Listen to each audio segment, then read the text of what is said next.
네, 2018년 무술년 새해가 시작됐지만 우리 정치권은 여전히 좀 혼란스럽습니다. 이런 가운데 시원하고 명쾌한 일침을 해 주실 것으로 기대가 됩니다. 정치 고수 한 분 모셨는데요. 5선 국회의원 지내셨고 과거 90년대 정치권에서 신드롬을 일으키셨던 대세론의 원조시죠. 박찬종 아시아경제연구원 이사장 연결돼 있습니다. 자, 안녕하십니까? 안녕하십니까? 예, 오랜만이십니다. 네, 감사합니다. 새해 복 많이 받으십시오. 예, 의원님도 새해 복 많이 받으십시오. 예, 감사합니다. 예, 문재인 대통령이 올해 신년사를 통해서 새해에는 국민의 삶을 바꾸는데 모든 역량을 집중하겠다고 했죠. 취임 첫 해의 국가혁신 기조를 이어가는 가운데 집권 2년 차에는 그 경제정책 혁신을 본격화해서 구체적인 성과를 만들어 가겠다는 목표를 나타냈는데 문재인 대통령의 신년사 어떻게 들으셨어요? 문재인 대통령이 이제 취임하고 8개월째 2년 차를 맞이하는데, 예. 우선 그 앞에 박근혜 대통령과 대비해가지고 우선 그 소통에 일정 부분 크게 성공하고 있다. 예. 그러니까 박근혜 대통령은 청와대에 완전히 혼자 박혀서 혼자 밥을 먹고, 그렇게 사람도 안 만나고, 그 폐쇄적이었는데, 예. 문재인 대통령을 털고 친근한 이웃집 아저씨처럼 보이게 하는데 일단 성공했고, 그리고 일자리 창출을 내걸어서 국민의 어떤 상당한 기대를 갖게 했지요. 네. 일자리 창출위원회 위원장을 맡고 집무실 안에 그 일일 통계표 보도판까지 만들어가지고 그렇죠. 그걸 국민에게 보였기 때문에, 예. 그 다음에는 이제 이른바 적폐 청산에 일정한 성과를 거두고 있다. 뭐 이렇게 보아지는데, 예. 그러나 거기에는 각각 다 이제 문제가 따르기 시작했어요. 역시 2년 사이 전이니까 우선 이 소통 문제에 있어서는 예. 친근감을 주는 데는 성공했지만은 예. 그 본원적 소통, 예를 들면 국정 주요 현안에 대해서 선거 공약에 의하면 수시로 기자회견을 해서 국민에게 알리겠다 하는데 기자회견 한 번밖에 안 했거든요. 예. 그동안 인사에 관한 여러 문제점, 그 다음에 외교에 관한 문제점, 최근에는 임종석 비서실장의 UAE 방문에 따르는 여러 잡음, 이 모든 게 문 대통령이 공약한 대로 하면 그때마다 다 기자회견을 하면서 기자들의 질문을 받고 반론을 허용하고, 그래서 이걸 뭘 밝히고 입장을 정리해야 되는데 이거야 셔터를 내린 꼴이 되어버렸죠. 예. 이게 지내놓고 보니까. 예. 그러니까 이게 이제 부작용. 그 다음에 네. 글쎄 과거 정권에 뭐 잘못한 이 범죄적 요소는 어떤 정권이 들어서더라도 그거는 척결 해야지요.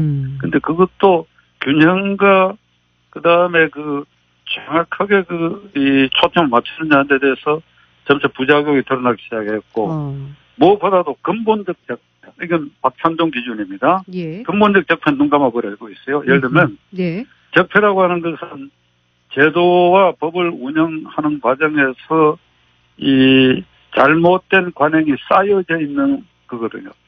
적폐라는 게 쌓을 적자 폐단이라는 배치하니까. 예. 그러면 저보고 얘기하라 그러면 최대 적폐 한 10가지 전데 3가지만 오늘 BBS에서 얘기할게요. 첫째. 예. 그 BBS 방송국 그 강근도 편에는 국회, 저기 적폐 대상 1호 아닙니까? 예. 정당끼리 늘 패싸움하고 뭐 그러고 있는데 그게 어떻게 그 정상적인 국회입니까? 이 국회를 정상화해야지요. 정상화하기 위해서는 정당 활동이 헌법에 맞도록 되어 있는지, 국회의원 공천을 제대로 하고 있는지, 그다음에 국회의원이 각각 개별 국민의 대표 기관으로서 대울권을 행사하고 있는지, 이게 전부 헌법 위반되는 일이 벌어지고 있거든요. 그럼 대통령 헌법수호 최고 책임자로서 이 국회 제도를 근본적으로 어떻게 해결해야 돼서 고심하고 뭘 내야 되는데 깜깜하고, 두 번째로 6개월 뒤에 있을 지방선거에 이 기초자치단체장 230여 개 시군 구청장과 3,000명에 이르는 기초위원, 이 선거해야 됩니까? 이게 국민의 압도적 여론은 이거 폐지하자는 겁니다. 그런데 누구도 입도 뻥끗하지 않아요. 셋째로는 사법정의에 관한 겁니다. 그게. 사법정의가 바로서야 국가정의가 바로 서는 것인데, 대법원장을 혁신적인 인물로 앉혔다고 해서 사법정의가 저절로 이루어지는 것이 아니고 예. 정관예우에 바탕을 둔 전직 고위 판검사들이 10여 개의 대형 로펌의 또아리를 틀고 앉아가지고 유전 무죄, 유권 무죄를 창출하고 있는 이걸 깨지 않으면 안 돼요. 예를 들자면 뭐 이 얘기 길어졌습니다만은 그러니까 이런 근본적인 적폐에 대해서는 대통령도 눈 감고 여야 지도자들도 다 눈 감아요. 자기들에게 불리하게 작용할 것 같으니까. 그래서 이런 것이 새해에 뭐 어떻게 보여질는지 예. 궁금하기도 하고 또 그런 점을 생각해보면 좀 뭐 낙담하는 심정도 있습니다. 지금 문재인 정권의 지난 8개월을 지금 평가를 해주셨는데요. 그런데 여전히 문재인 대통령에 대한 지지율은 60, 70% 높게 나타나거든요. 그럼 이런 지지율은 네. 언제까지 이어지게 될 거라고 보세요? 지지율은 상대적이죠. 예. 우선 비판 세력인 제1야당 자유한국당. 지금 자유한국당의 모습을 보고 국민들이 자유한국당에 박수를 보낼 수 있겠습니까? 그러니까 문재인 대통령 정권을 반대하는 사람들 입장에서도 낯이 뜨거워서 예. 자유한국당 잘한다 소리를 할 수 없지요. 예. 그것만큼 자유한국당의 오늘의 현 주소가 문재인 대통령의 지지율을 올려주는 가장 결정적 요인이라고 저는 생각합니다. 자유한국당이 제대로 하지 못하기 때문에 대통령 지지율을 더 높이는 것이다라는 말씀이시군요. 예. 네, 그게 첫째 요인이라고 생각합니다. 예. 요즘 정치권 최대 이슈 중에 하나가 안철수발 정계 개편, 이거 꼽을 수가 있는데요. 안철수 대표가 주도하는 국민의당과 바른정당의 통합, 이 부분은 어떻게 지켜보고 계신가요? 저는 개인적으로 말이죠. 예. 우리 정치가 이 지역 패권 구도, 예. 이제 경상도 전라도에 기반을 둔 양대 정당이 서로 상호 비판 이존적으로 이 정치를 독점해 왔거든요. 네네. 그러니까 이 독점 구조를 깨야 돼요. 독점 구조를 안 깨면 어찌 되는가 하면 그게 모든 정치 부패 그 온상이 이 패권 구도에 기반한 양대 정당 체제입니다. 예. 그걸 깨기 위해서는 예. 헌법에 손댈 일이 아니고 예. 이 소선거구제를 중대선거구제로 개혁하는 게 바람직한데 예. 그 양대 정당이 그 기득권을 유지하기 위해서 이걸 용납하지 않아요. 예. 그러니까 제3정당은 반드시 필요하지요. 반드시 필요한데 안철수 대표가 이제 중대 결단을 하고 자기의 정치적 장래까지도 걸고 그렇게 해서 무슨 통합에 대한 지지를 이제 끌어낸 것 같은데 예.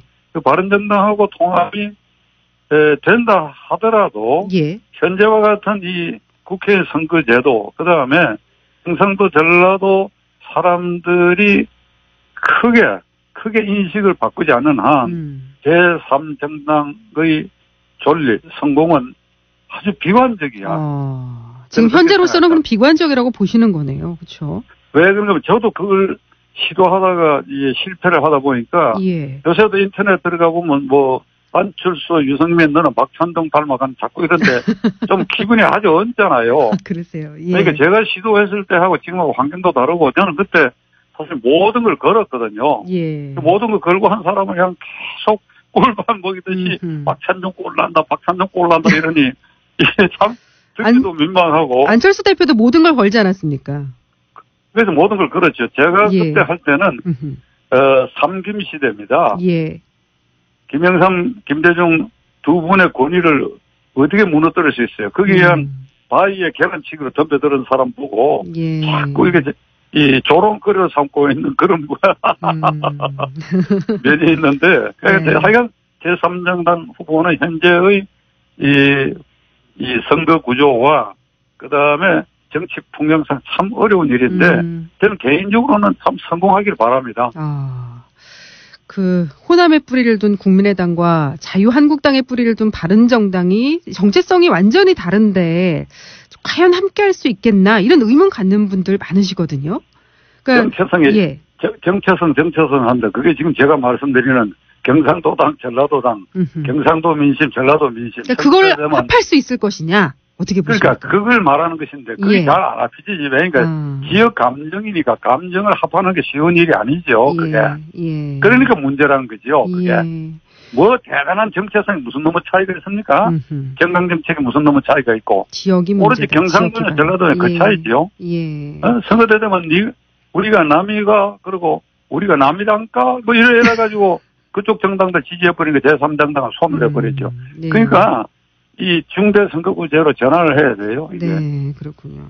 지방선거에서 과연 이 통합정당이 시너지 효과를 낼 수 있을 것인가? 지방선거에서 어떻게 좀 자리매김을 할 수 있을까? 어떻게 전망하십니까? 어려워.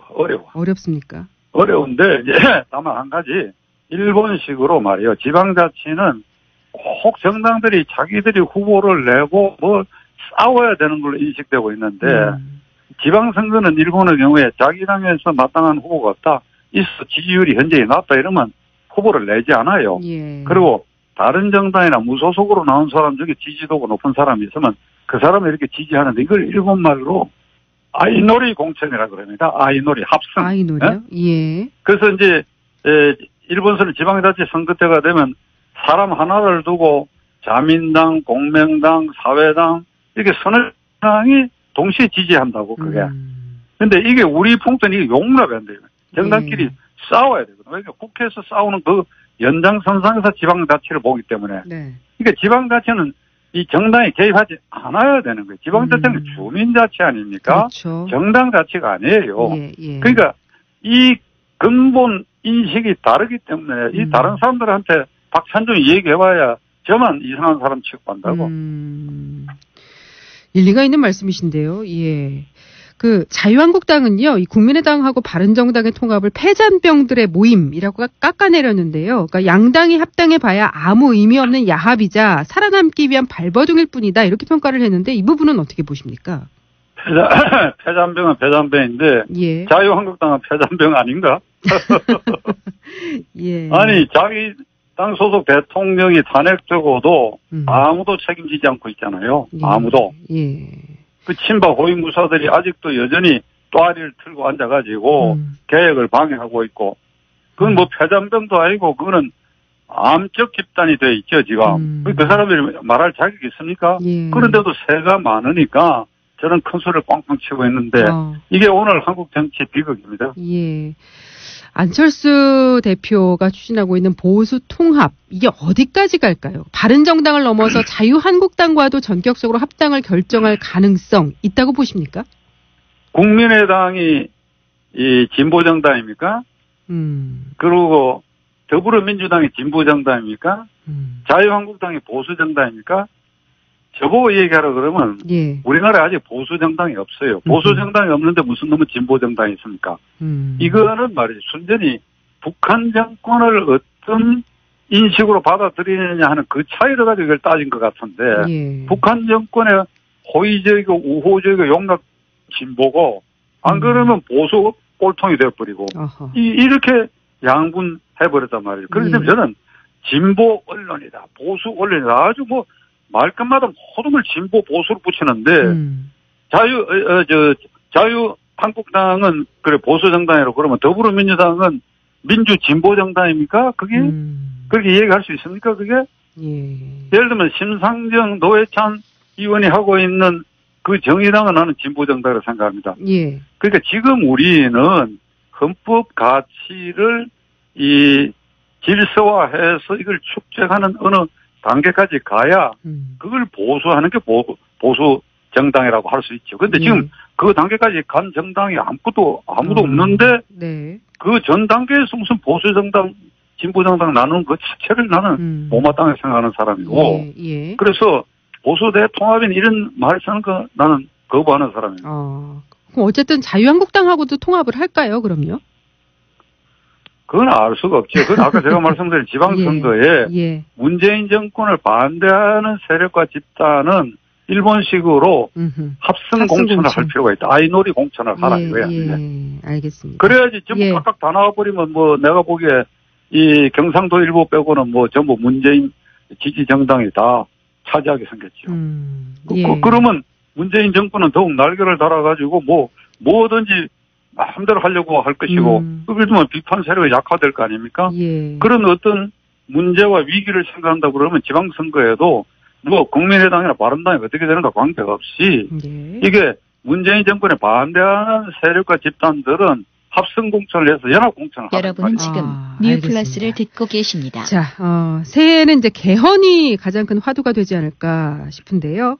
6월 항쟁으로 군사 독재가 무너진 1987년 이후에 30년 넘게 유지되어 온 지금의 헌법, 현실에 맞게 개정해야 한다는데 이미 공감되는 형성이 돼 있는 부분이고요. 지금 여론조사 결과를 보면은 개헌 시기는 내년 지방선거와 동시에 하자 이런 여론이 가장 높고 또 권력 구조는 4년 중임제를 가장 선호하는 것으로 나타났습니다. 이거는 권력 분산보다는 책임성 강화가 더 중요하다. 이렇게 분석을 해볼 수가 있을까요? BB에서 청취자들이 제 말을 들으면 좀 생뚱맞게 들릴지 모르겠으나 지금 왜 개헌을 해야 합니까? 지금 이 정치가 잘못되고 혼란스럽고 국민들이 그렇게 느끼는 것은 이 정치 집단과 정치 지도자들과 국회의원들이 현행 헌법을 안 지켰기 때문에 다시 말하면 헌법대로 하지 않아서 일어난 혼란을 헌법 탓에 돌려가지고 헌법을 개정하면 정치가 나아진다. 이런 꼴인데 헌법대로 안 해서 지금 일어난 일이지요. 우리 헌법 어디에 제왕적 대통령을 허용합니까? 그렇죠. 우선 모든 정당은 말이죠. 헌법 8조에 국민의 정치 이사를 수렴할 필요한 조직이어야 되는데 지금은 패권 구도, 중앙집권적 관료 체제를 만드는 조직으로 변질되어 있고 국회의원은 반드시 상향식 공천을 하도록 헌법에 규정되어 있는데 전부 몇몇 사람들이 갈라 나누어 모아가지고 하향식 공천을 해가지고 맞습니다. 국회의원을 정당의 부속품으로 만들어가지고 거기서 국회를 패싸움터로 만들었는데 이게 현행 헌법이 용납하지 않는 겁니다. 그럼 헌법을 어떻게 개정하려고 하느냐? 제왕적 대통령을 어떻게 하면 거기 제동을 걸게 하느냐? 무슨 4년 중임제, 이원 내각제 이러는데 이거는 말이죠. 정당 구조와 행태를 바꾸지 않고는 헌법을 100번 고쳐놔도 아무 소용이 없어요. 그러면 저보고 얘기하라 그러면 현행 헌법을 지키는 특별법을 만들어가지고 헌법에 이런 조문을 위배한 자는 징역 15년에 처한다라든지 하는 이런 특별법을 만들어야 할 단계지 헌법에 손댈 일은 아닙니다. 절대로. 이게 지금 시간 관계상 이 얘기를 길게 못하겠는데 예를 들면 4년 중임제가 미국 사고 있으니까 아주 근사하게 보이지요. 우리나라에서 이 정당 구조를 놓고 4년 중임제를 하면 처음 당선되는 사람과 정당이 8년을 하기 위해서 정경유착하고 정책을 포퓰리즘으로 화하고 정치자금 마련하고 부패가 더 싹트게 되죠. 그다음에 내각제나 이원 집정부제는 결국은 국회에서 정권을 창출한다는 뜻인데 그거는 정당끼리 정권 교체를 하겠다는 뜻인데 현재 이 정당 체제를 두고 정당끼리 당신들끼리 정권 교체 해보라고 하면 무슨 일이 벌어지겠어요? 그나마 5년 단임이니까 그래도 비판 견제도 하고 그다음에 5년 동안 열심히 하겠다라고 하는 것이 그래도 제동장치가 돼서 그나마 이 정도로 유지되는데 지금 우리 실정에서 개헌을 해가지고 권력구조에 손댄다고 하는 것은 천무당 만무당한 일입니다. 알겠습니다. 그러니까 기존의 헌법을 준수할 수 있도록 제도화하고 또 기존의 양당 정치에서 좀 벗어난 그런 정당 구조가 돼야 된다는 말씀으로 정리를 하겠습니다. 자, 오늘 오랜만에 이렇게 인터뷰해 주셨는데요. 말씀 잘 들었습니다. 고맙습니다. 시간이 너무 부족한데 다음 기회 주십시오. 또 모시도록 하겠습니다. 지금까지 박찬종 아시아경제연구원 이사장이었습니다.